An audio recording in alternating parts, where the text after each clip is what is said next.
All right, folks, we will get going. We have a lot of information to cover today, and so we should start on time. So welcome back, everyone. Today we're going to be talking about the Australian context in relation to culture, diversity, and health. So we'll be really looking at Indigenous perspectives, so a little bit of history, specifically focusing on the impacts of colonization, which is something that often people don't want to talk about, as well as some of the negative influences that that has had on Indigenous health and well-being. We'll also kind of talk about social determinants of health, and I'll present to you some of the statistics just so that you get an idea of the epidemiology of the group in terms of health. Okay. So here is the map of mobs, as it were. So as you can see, all of Australia prior to colonization or invasion in 1788 was occupied. Every last bit. There's nothing left for anyone else to essentially discover. Okay, there were no empty spaces. Okay, so you have the Torres Strait Islands that are up at the top, that are above Queensland there, and then the rest would be Aboriginal countries. But as you look at this as well, all the different colors and red lines indicate different countries and language groups. Indigenous Australians have over 300 plus language groups. So saying Aboriginal doesn't necessarily mean that it's one collective group. Now they have very similar ideologies about culture and about health, but they are distinct groups on their own. So that also needs to be understood as well. Now, just to step back for a moment, I asked you guys last week if you could put together or contribute to the discussion board, and many of you did, so I thank you very much. And this is the word bubble that came out of it. So what it seems to me is that you're really seeking understanding, or you think this unit is about understanding. So I'll make sure that I organize all of my lectures and tutorials that the tutors are going to take care of to make sure that you reach that level of understanding.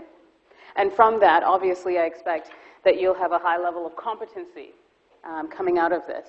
So thank you so much for doing this. This gives me a really good indication of where you're at and where you want to go. So now that we talk about culture, one of the things I want you to understand is that culture changes. Culture is not static. It evolves.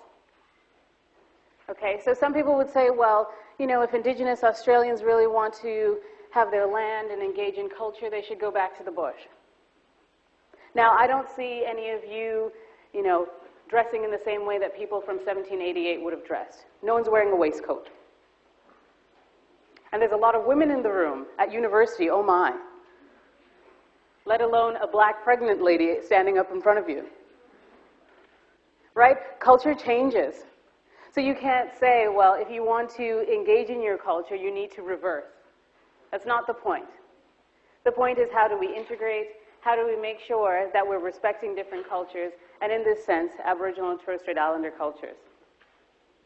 Okay? So sometimes as cultures meet one another, they do clash. This is one of the topics that was in your readings. Now, you'll notice that I'm not going to go over definitions that were in the reading. So last week it was a bit of spoon feeding. I gave you some definitions. You wrote them down. In terms of the quizzes, I would expect you to know what culture clash means, so that when I expand on that idea in class and I ask you a question on the quiz, I will just assume you know. So we're not going to take up time to reiterate things that were thoroughly explained in the readings. Okay, so it's important to do those. Also, in terms of the readings, if you don't do them, you're not likely to pass your assessments. So I've already essentially put together all the references for you. You're welcome to use them for assessment 1, for your group assessment, and assessment 2. It's simply a matter of you making that extension cognitively and putting ideas together. So half the work's done for you. So in terms of Aboriginal and Torres Strait Islander cultures, I said that there were many things that were quite similar. Okay, so most Aboriginal and Torres Strait Islander cultures, not all, have 4 cornerstones. The first is land. As with everyone, you want your own space. Land is really important. People fight over it globally, locally. Okay, land is really important for Aboriginal and Torres Strait Islander people. There's also law, LAW, right? So they have their way of dealing with particular issues within their communities. So law is important, being able to decide how discipline is enacted, for instance, or who gets what, or who marries whom, or how inheritance happens, okay? There's also language. Language is a key aspect. Now, unfortunately, due to a lot of the invasive and colonial history of Australia, a lot of Aboriginal languages have been lost. And the last one is lore, L-O-R-E. That is of significant importance. Lore is like myths, things that make up our history, our stories, the way we understand the world. Right? So lore would be equivalent to the Bible or the Quran, things like that, that help us to understand our lives. So for Aboriginal people, they have dreaming, which is an English word to really indicate their history. Okay? So these four things are really important to Aboriginal and Torres Strait Islander people, and you will see as we go along, make up a distinctive portion of how they see themselves. We talked about identity, as well as how they connect to health, which we'll talk about more next week as well. So Indigenous people had, their lives sorted out. And then the Europeans came. So this particular T-shirt is actually from the United States, but I think it illustrates the situation quite well. So as I indicated to you in that second slide, all of Australia was covered. There was nothing left to discover. It was completely occupied.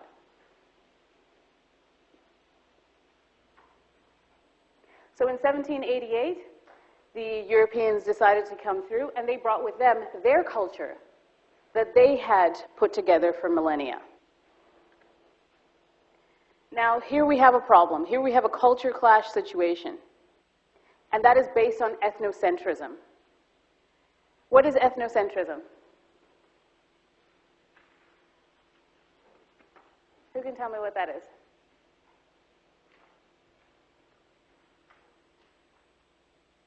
So even if you try and break it apart, ethnic, so ethno, ethnic, centrism, center,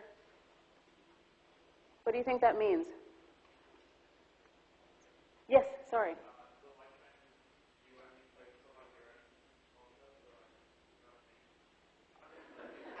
I totally know what you mean. Yeah, fair enough. So the gentleman said it's when you focus on your own culture. That's pretty much, a definition of those two words. You have ethnicity or culture, and you have center. You are centering your own ethnicity or culture. Okay, so generally that's not, a huge issue, but it becomes a problem, for instance, when you center your own culture and you say, okay, this is right, everything outside of my ethnic bubble is wrong. So I gave the example yesterday, for instance, of when people say, oh, growing up in Canada, you drive on the wrong side of the road. Why is it wrong? Why is it not just the other? But that distinction, that it is the wrong side. You're doing the wrong thing because it's different from me. Now, if I drove on the right side in Canada, that would be the wrong thing, right? So it's this sense that what I'm doing is correct, what I'm doing is right, and what everyone else is doing is terrible and wrong and awful.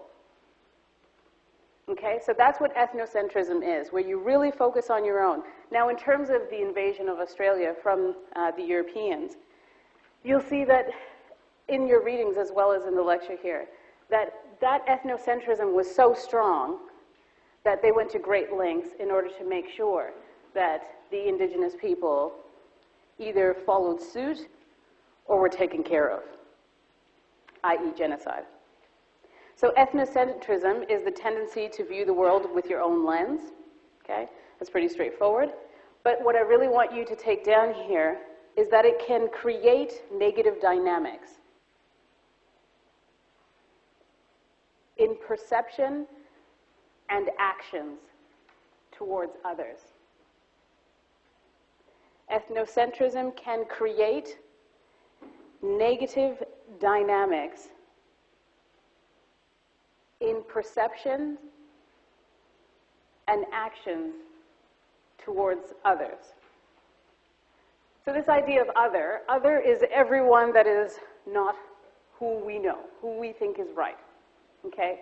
And a lot of the time, these type of ethnocentric kind of focuses that end up creating negative dynamics are based on stereotypes. So let's just understand. So this image, I don't show it to offend, I show it to educate, because many people haven't seen this. It's a powerful image, but this is part of Australia's history. So let's kind of figure out exactly what we have here. We have prejudice and discrimination. Now, a lot of people don't necessarily know the difference. So we need to make sure that we're clear on that, because that will come up in the quiz. So, what is prejudice?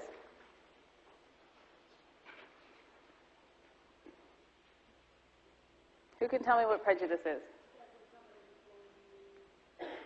Okay, so we have judging someone before you get to know them. Okay? So prejudice specifically is looking at how you think about things, the social constructions. Okay, so you might judge someone, right? You have this social construction about someone. Remember we talked about that last week. And it is your perception. What are these perceptions often based on? Where do you get the information to create these prejudices? Yes?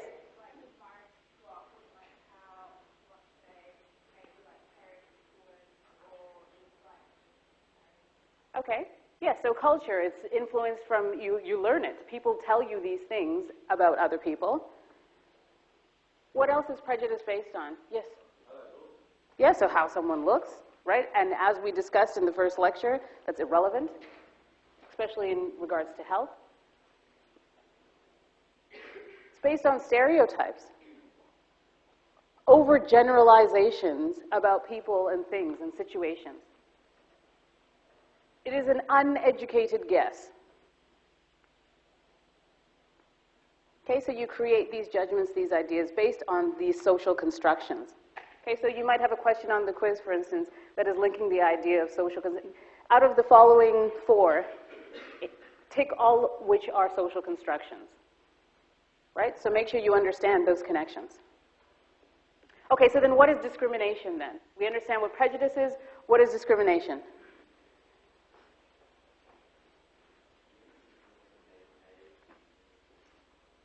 Okay, so you can discriminate against age, sex, race.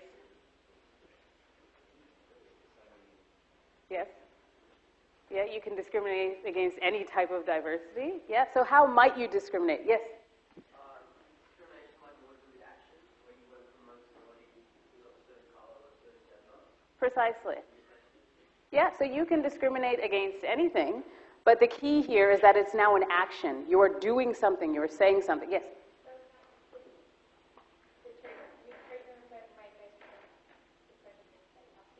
Precisely. So what the young lady said here is that discrimination is action based on prejudice. Okay? So discriminating is acting based on prejudice. You have an idea about something, and then you say something or enact something. So in the Australian historical context, for instance, in terms of Aboriginal and Torres Strait Islander people, that could be violence. Outright violence, murder. Or it could also be blocking people from getting jobs, or blocking people from integrating, or getting housing, or being able to marry, or speaking their language. Versus prejudice would be thinking these things, formulating these ideas in your head. Okay? Now, to make sure that you guys have an understanding of the difference, I want you guys to do a little bit of an activity. So we understand that prejudice is thoughts, discrimination is actions, which includes words, not just physical acts. So what I'd like you to do in pairs is kind of think about these statements and put them into columns P or D, and then we'll see what you guys think. Go for it. Alrighty. How did you go? Okay, let's see how we went. Okay, so the first one there, I like their food, but I think they smell.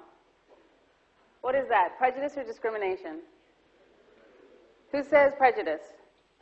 Okay, most of you say prejudice. Is there anyone who says discrimination? No? Okay, so we're pretty much all in the camp of, okay, this one is mostly prejudice. Now, if this one was said out loud, that would be discrimination, right? Because then it becomes an act, right? So on the quiz, for instance, I'll make it really clear whether or not someone's thinking it or saying it. That way it's not confusing. Okay, can I get a nurse who doesn't have dirty skin? Which is that one, discrimination or prejudice? Discrimination, pretty straightforward there, okay? So you are actually speaking out and saying something that is derogatory towards someone else. They all look the same. What do people think? Prejudice? Prejudice? Anyone for discrimination on that one? No? Okay, so yeah, that's pretty much in that case. So let's imagine someone is thinking this. They all look the same. That is prejudice. Okay, number 4, you're from Zimbabwe, but you speak English so well. What is that one? Prejudice or discrimination? People seem to be mixed camp. Okay, who says prejudice? Okay, about half of you. Who says discrimination? Okay, about the other half. So who chose prejudice and why? Okay. Okay, so is it discrimination or prejudice if someone is ignorant and doesn't mean to offend? That's an interesting thing that you bring up. Does it matter of the intention? Yes, it does matter. Okay, somebody says, yes, it did matter. Why would it matter? Yes. Okay, well, that's partially discrimination. Yeah, partially. So the idea that, okay, well, if you don't intend, if you just don't know, well, then and you're not acting to stop someone from doing something, then perhaps it's not actually discrimination. Now, this one is tricky. And in terms of sociological literature, they would say it's both. Okay? So ignorance for that, for instance, is no longer an excuse. Right? So for instance, if somebody got really drunk and they said, I didn't know that 5th beer would take me over the edge. Sorry. Your ignorance about your level of, to be able to carry the beer is not enough. Yes? Okay, some people might take it as a compliment, except for the fact that Zimbabwe was a British colony and it was Rhodesia, and most people from Zimbabwe who have gone through high school have a diploma from Cambridge University. Okay. In fact, Zimbabweans have actually been listed as some of the countries in the world that speak the best English. So it's based on ignorance, this particular comment. Right? And so then it becomes the question is, what do you do with people's ignorance? Right? Do you forgive them for it, or do you, tell them, well, or condemn them for it in that situation? So the next one, I don't serve Aboriginals. Discrimination. Okay, so that one's straightforward. Number 6, we're not looking to hire someone of your type. Discrimination. Yeah, so that's pretty straightforward. Now, speaking of some of these backhanded comments, I was working in Kalgoorlie. My research is in sexual health and marginalization. And I had the opportunity to go out to different pubs and hand out condoms to minors and work with Aboriginal people and sex workers and whatnot. And this guy comes up to me and he's like, my God, you're the best looking Negro I've ever seen. I was like, I don't know what to do with that. So of all the Negroes in this camp over here, I'm the best looking one. So I'm not just good looking in my own right, compared to everybody, but of the Negroes. And the fact he said Negro, I was like, man, that's ancient stuff, dude. So, I mean, in that situation, it's one of those, clearly it's based on ignorance. So what do you do? I was just shocked and stared at him. Wasn't exactly sure what to do. But anyway, so you can now see the difference between prejudice and discrimination. On the quiz, I'll make it quite clear for you in terms of whether someone's thinking it, or saying it, or doing it, for instance, or gesturing, for instance. Okay. Now, going back to Aboriginal and Torres Strait Islander people, this is not to say that Aboriginal and Torres Strait Islander people didn't meet other Indigenous people. They did in Australia. As you could see in that map, there was, over 300 language groups there. So they must have encountered other people. So they did meet the other. But the very big difference here is that even though they met the other and there were wars and there were, mishaps and whatnot, they have their ethnocentric bubble. So does the other group. The difference is that they overlapped a bit. And they overlapped in terms of those four cornerstones: land, lore, language, and law. Right? They had a similar understanding of what land meant, language meant, lore meant, law meant. So even though they would clash and people would be absorbed into groups and women would, et cetera, would be taken, they had similar ideas and identities to one another. So the culture clash was not that strong. And it didn't create a situation in which culture shock became the aftermath. Okay, so it's not to say that Aboriginal people were just, out of the blue, they've never had an altercation with another group. The only difference here is that the cultures between the Europeans and the Aboriginal and Torres Strait Islander people were so different. And they didn't quite realize, I guess at the time, and even afterwards, how far the Europeans would go to eradicate their land, to eradicate their language, to eradicate law and lore. Okay? Now, this is all based on this idea when the Europeans came of terra nullius. What's terra nullius? Yes? Yeah, land wasn't owned. No man's land. There was nothing here. Nothing. So not even just that the land wasn't being owned by anyone, but that there was actually nothing. They were just plants and animals, of which the Aboriginal and Torres Strait Islander people were animals. Right? So the Europeans actually had laws in the UK that stated that if you come upon a land and it is not being cultivated in a civilized manner, it's free for the taking. It's part of their colonial laws. Even though this was a law elsewhere, they used it in Australia. Yes? Do you guys think that Aboriginals were classified as human, or did they just use it as an excuse? If I could get into the colonial mind, that would be interesting. Who can actually say, but they said that Aboriginal and Torres Strait Islander people were not human. They were animals. That's what they were. Now, colonialists around the world have used that same premise to colonize many areas. Now, whether they actually were understanding that these are human beings or whether they themselves were quite ignorant, who knows? But that's interesting to think about. So in this particular sense, you have people who are showing up and then decide, well, Australia is unoccupied. Nobody is here. But you saw on the map, it was covered. There's no space left. Okay, so they decided in their laws that it says if you are not farming the land, right, so if you're not cultivating it, so farming was key. If you're not farming the land, that means you're not using it in a civilized manner. Okay, if you're not building on the land, so industrialist type, buildings and creating a society, you are not using the land. And if you don't have a recognizable government or parliament, you are not using the land. So those three things: you must be farming, okay, you must be building, and you must have a government that I can recognize. So the Europeans decided we can't recognize any of these things, and therefore the Aboriginal and Torres Strait Islander people have failed to use the land in a civilized manner. Now I'll show you a bit of a video just to give you an idea of if this was turned around, what it might be like.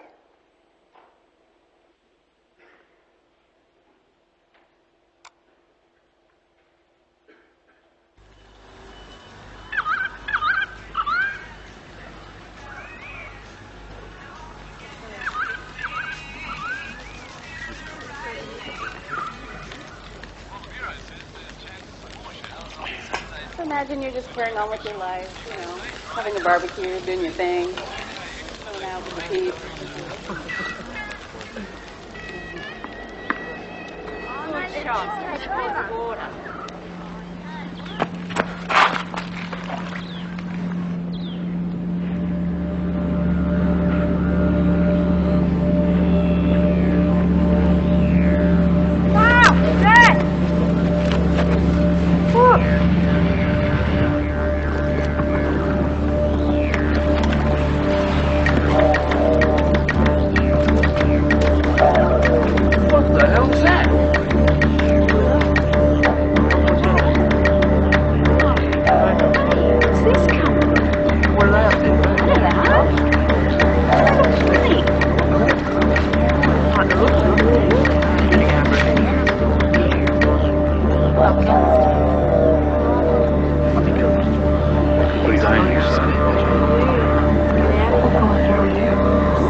Is it right? What do you call this place? It's a barbecue area. Barbecue area? They call this barbecue area. Nice native name. Colourful. I like it.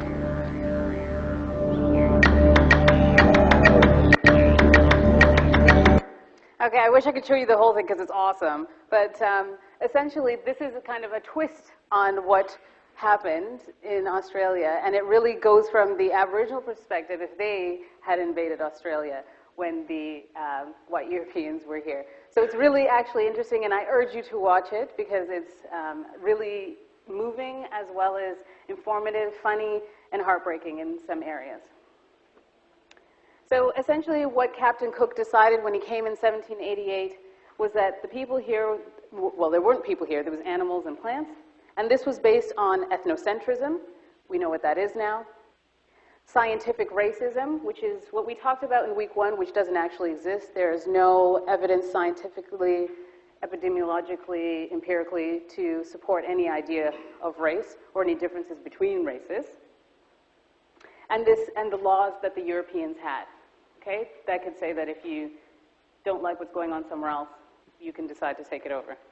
Now, in one of the readings on page 22, 23, 24, 25, there's a lovely kind of graph there that can give you a full indication of the full history. So hopefully you guys will take the time to read it. But what I really want to highlight for you is that because of these beginnings, in terms of the beginning of westernized Australia, 2 major things happened that are very unique and haven't really happened in a lot of other places in the world.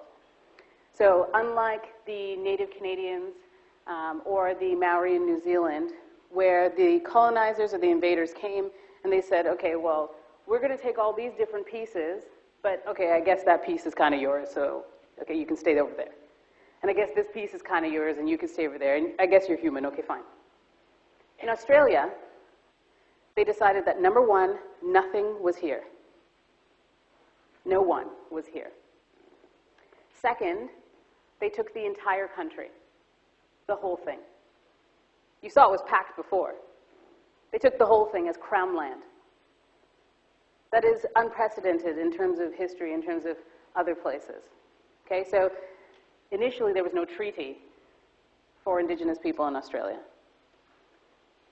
Okay, they weren't even pushed out to a little space of land and said, okay, fine, that's yours then. We'll push you out into this section and say that's Aboriginal and Torres Strait Islander land. I said, no, it's all ours. We take everything. Okay, so you really need to remember that they considered an empty continent and the Crown took everything. So we have a situation now in which Indigenous people are trying to say, well, we do have land and we do have connections to that land, but unfortunately, because of the systems 200 years later that are so entrenched in the idea that they never had it in the first place, it's hard to go back. How do you get Crown land back? How do you, other people are living on it now, what do? You get parks, national parks back, but that may not have been their actual land or the land that they were using. So even though some things may have changed in terms of social services or whatnot, so we have a situation in which initially there were no blacks allowed, and now, of course, you're welcome to come, but the services are closed. We no longer provide funding or we no longer provide any type of organizations to help. So this is actually quite recent, from 2007. So this was, I think, very close to the time that the apology was made to the stolen generation, specifically. So it wasn't made to all Aboriginal and Torres Strait Islander people, just the stolen generations. Now, we have a situation in which xenophobia becomes the basis upon which Indigenous people are being treated after things start to calm down, after the genocide stops to a particular degree. So when the Europeans came, for instance, and the settlers came, they were told that you can clear your land. Clear it how you need to clear it. Clear it of animals, clear it of plants, clear it as you choose. Okay, so eventually they decided, okay, maybe we have to deal with the Aboriginal problem. Okay, so the readings actually talk about that, this idea of the Aboriginal problem. Okay, so you have missions where children were removed from their families for their best interest in order to reformulate, re-educate them, re-acculturate them. Okay, so you see all these little girls lined up, ready to be re-educated. In missions, you are not allowed to speak your language. So if those four cornerstones, you have land, lore, language, and law, land has been taken from you. Now language has been taken from you. Aboriginal and Torres Strait Islander languages have their dreaming, their lore imbued within it. So that's been taken from you. You have to live in a European way, so you cannot enact your disciplines, enact your laws. So your culture has been eradicated in a sense. This is an example of institutional racism. Take note, that will be on the quiz. Now, are there any modern day examples that people might know of? This is a quite recent one. Anybody? Yes. Perfect, excellent, well done. Northern Territory Emergency Response. Okay, that's a perfect example of a situation in which modern day racism, institutional racism, is being enacted. So the basis of that, just to give you kind of some basics, the elders in the community, specifically the women, were saying, well, there aren't a lot of jobs for our men folk, and you know, they have a lot of time on their hands and no one wants to hire them. The places to work are far away and there's no transport between the two, so some people have taken to drinking. Now, with drinking, there's a moment where perhaps they realize how disempowered and disenfranchised they are, and then come home and might be violent towards the other people in the family. Okay, people don't really have as much money as they need to have in order to pay for transportation, in order to get to and from places, so children aren't always going to school. Right, so there's this, money is being used in ways that isn't necessarily the best for the community. So can the government help us out in creating a strategy to make sure that things are more equal within the family, as well as to, you know, increase jobs for the people who are working in the community? So Centrelink, government, etc., came in and said, the best thing to do is we will put sanctions on your payments, on your Centrelink payments. So what we'll do is, if you don't bring your children to school at these particular times, how you're going to get there, that's not a problem. If you don't organize to make sure you look a certain way when you come to the office, so you're clean, you've gone to the doctor and done this and that and the other thing, how you actually go and do these things and pay for them, that's, again, not a problem. Okay, so until that all happens, you've checked the list, then you can come to our office and get your money. It won't just go into your bank account like it normally would, even for non-Indigenous, low socioeconomic families. Oh, and you can't drink. So someone comes home from work, sits on the porch, has a drink. You're the neighbor, you're Indigenous, you can't have a drink, even though you're not one of those people who's coming home and abusing your family. In order to enact these particular laws, the Australian government had to rescind parts of the Anti-Discrimination Act. Okay? It had to remove portions, to open up portions, change pieces in order to do this, because they fundamentally understand that it goes against the ideas of anti-discrimination. So this is a modern-day example of institutional racism. Now, even if we don't go even back too far, in 1974, the stolen generations were capped off, and people said, okay, well, maybe it's not a good idea to take people away from their families. Now, I don't know if you can see in this image, but it says, I like the little girl in the center of the group, but if taken by anyone else, any of the others will do, as long as they are strong. Why would they choose the little girl in the center? She's the whitest one. So in situations like that, that child has a chance of being assimilated as one of the children in the family. But okay, fine, if somebody has taken that child, we'll take one of the other ones as long as they're strong. Why would you need a child to be strong? To use them, to enslave them. Right? So, okay, fine. Fair enough if they're a little bit blacker than the others, as long as they can lift things, fair, fine, I'll take her. Right? So this is actually, you know, this was making news. This is the advertisements that were out. So this is part of Australian history. It's painful, but unfortunately the truth. So you have situations in which people now, like I said, it only finished in 1974. My husband, for instance, was born in 1978, so he just missed it. Although one of his cousins, they don't know where she is. Okay? So you can imagine, for instance, maybe even like the youngest girl on the far left here, does she know who she is? Potentially still alive. Does she know who she is, where she's from? Or this, you know, the girl in the center, whoever has taken her, does she know who she is? Now, we talked about those statistics, that there was 2.5, now it's going up to 3%. Imagine the actual statistics if people knew where they were from. Imagine how many people don't actually know.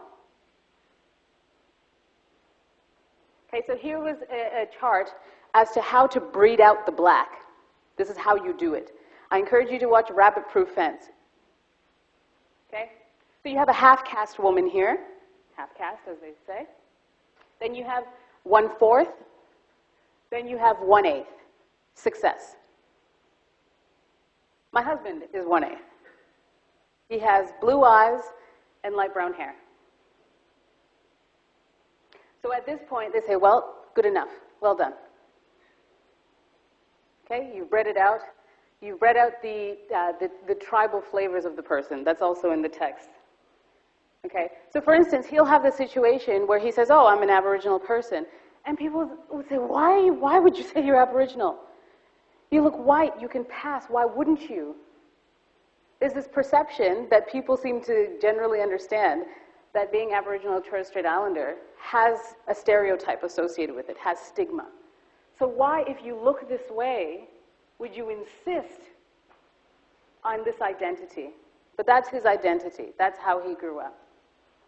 So in that sense, identity is something that's really important in terms of how people choose to present themselves. Remember we talked about that in the first lecture, how people express and represent themselves. And those are things that you're going to have to accept in your work. Okay. So in these situations, throughout the history of Australia, even in some situations up to now, but really before the 1960s. So anyone prior to the 1960s who is Indigenous does not have a passport, or may not have a passport. They'd have to apply for it. But how do you prove who your parents were and whatnot if you were part of the stolen generation?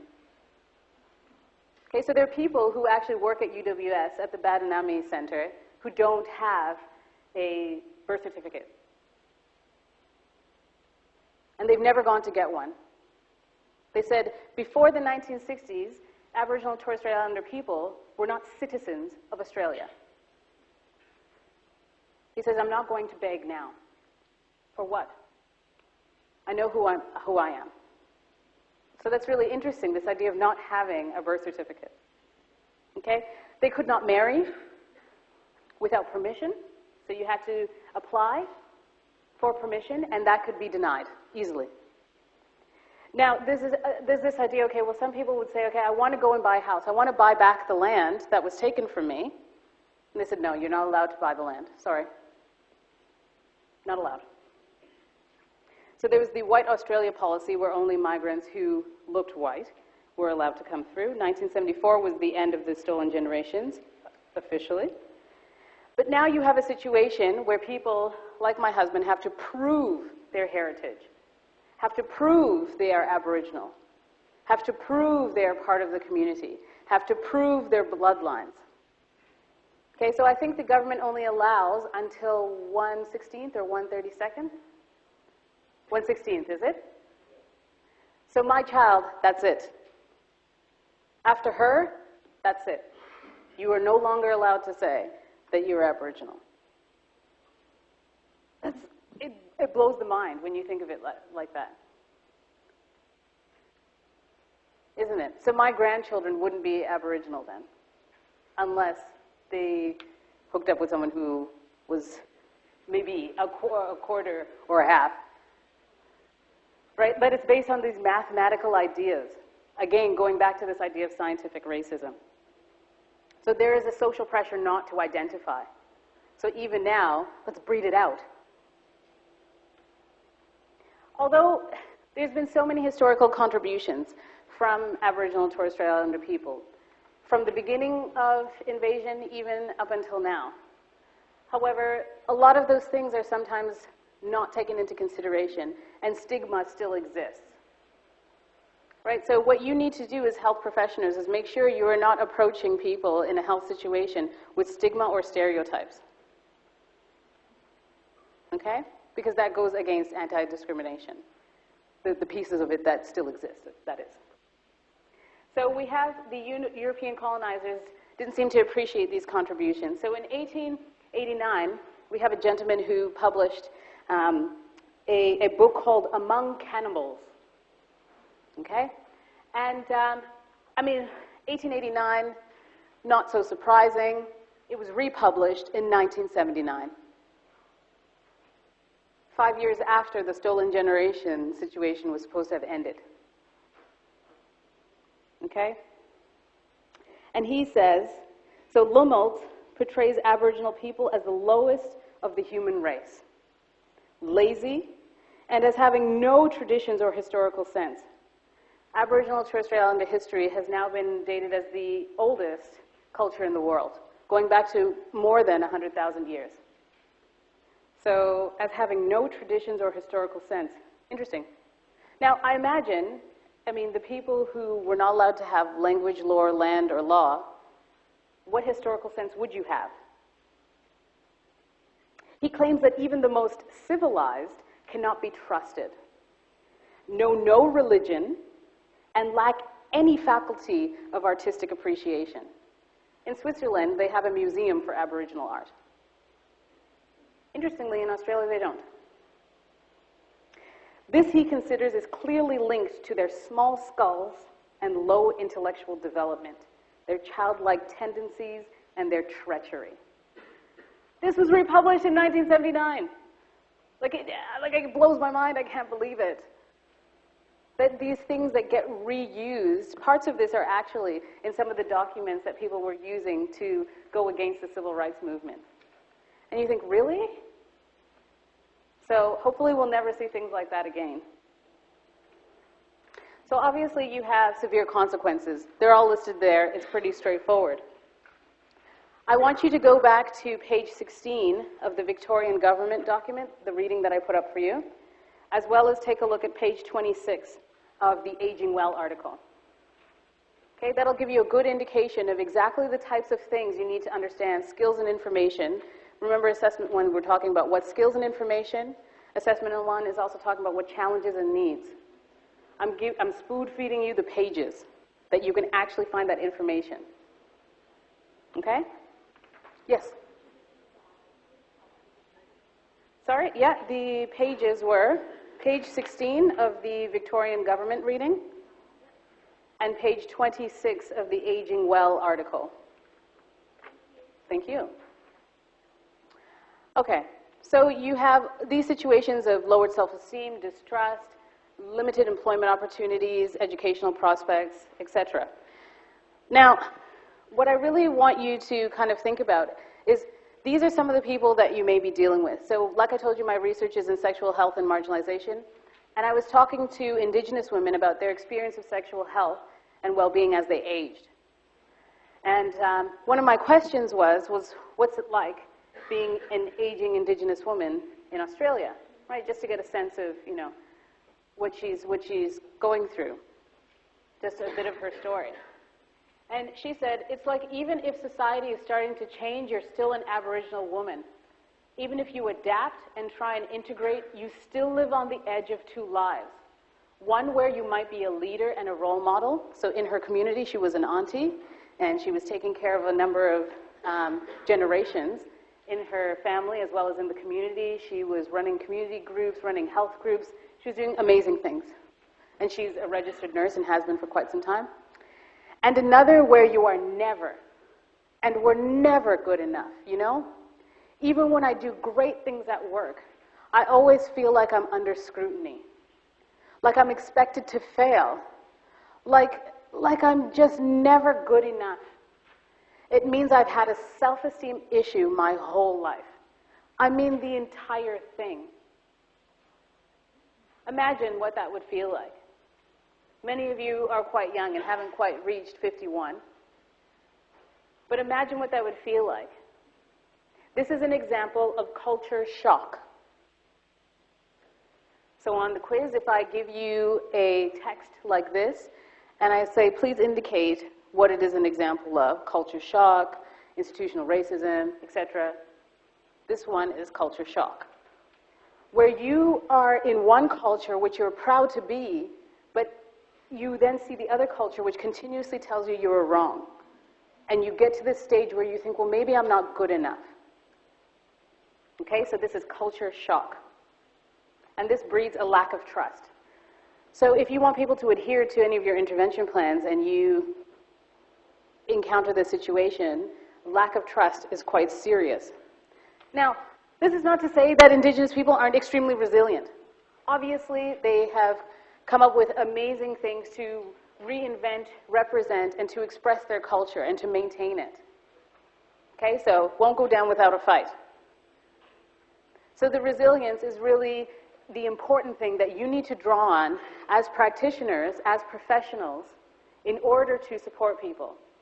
So now you understand the history, but what's important is that you don't engage with people in a way that undermines their resilience. Engage with people with empathy, but not sympathy. Okay? So we talked about some of the population statistics. So most people who identify as Indigenous in Australia are Aboriginal. You have the largest number living in New South Wales, specifically in the more western regions, but Northern Territory has the highest percentage. Okay, 1/3 of Indigenous people live in major cities. All that's straightforward. The mean age, the average age, is quite low. It's almost half that of non-Indigenous people. It's a very young population. And this is because life expectancy is also quite low. Okay, so you have most people, or over 1/3 of people who are under 15, and you have a very low population that's over 65. In Australia, seniors are, I think, calculated from 65. Indigenous people are actually calculated from 45 to account for the reduction in life expectancy. That's amazing. Okay, so here's just some basic kind of graphs here. So you see the bell curve is significantly different. Okay? Now, what does that do? The Aging Well document gives you a clear indication of what that does. Dudley Doris was an example. The older people are taking care of a number of generations. What that does is reduce their health outcomes because they're focusing on everyone else except for themselves. So they're not eating well, they're not exercising, okay? They're smoking and or drinking. Okay, so there's life expectancy. So there you have it. The Indigenous women are 5 times more likely to become teen mothers. So Dudley Doris actually was a great-grandmother at 51, right? So who's taking care of her health? So cardiovascular disease is huge. Diabetes is a significant issue. So most of you are going to have to deal with people who have diabetes, and Indigenous people are significantly higher in terms of proportion. Now, in terms of other causes of death, you have cancer. Interestingly, Indigenous people have higher incidences of lung, liver, cervical, and pancreatic cancer, but lower incidences of breast, bowel, prostate, skin, and immune. This question is likely to be on the quiz. As you have seen, I haven't indicated whether it's higher or lower. Injury is the least of the top 3, but self-harm and suicide is what I really want you to focus on. Again, go back to the Aging Well document. It indicates that identity, having identity, knowing who you are and being able to share that and not be discriminated against that, makes a significant difference in your life expectancy in terms of self-harm and suicide. Okay? So disability, again, a lot higher. Physical activity, a lot of sports and exercise people here, physical activity, a lot lower. How are you going to navigate that situation? There's all sorts of other health issues that the gap continues to increase in some areas and hopefully starting to decrease. In your assessment, you are required to come up with a strategy as to how you are going to close the gap.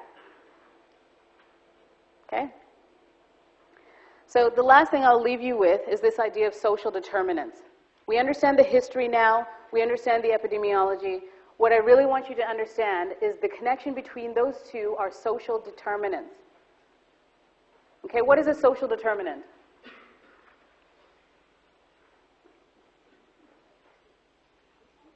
Yeah, income could definitely be one. Yes?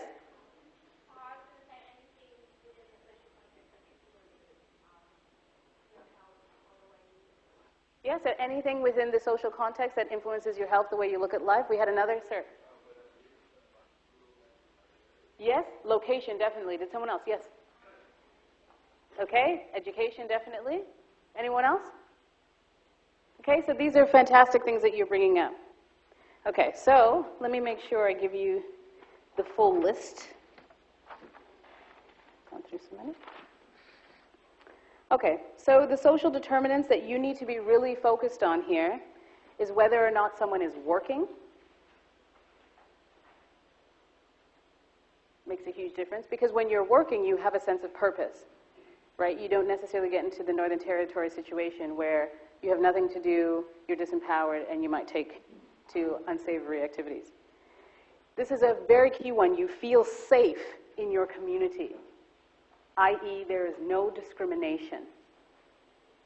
You feel safe in your community. Whether or not you have a good education.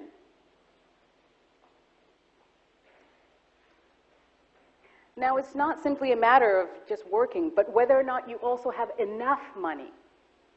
You could be working but not making enough money. So that's number 4, enough money. And if you feel connected and close to family and friends. Now, all of these things are social determinants for everyone. But this is specifically of importance when you're looking at the Aboriginal and Torres Strait Islander situation in which land, lore, language, and law have been decreased. Okay? So it's really up to you to make sure that in your assessment, you think about the readings and you use them, and you think, what skills do I need to have? What are the challenges? And how will my team address the idea of closing the gap? Thank you so much, guys.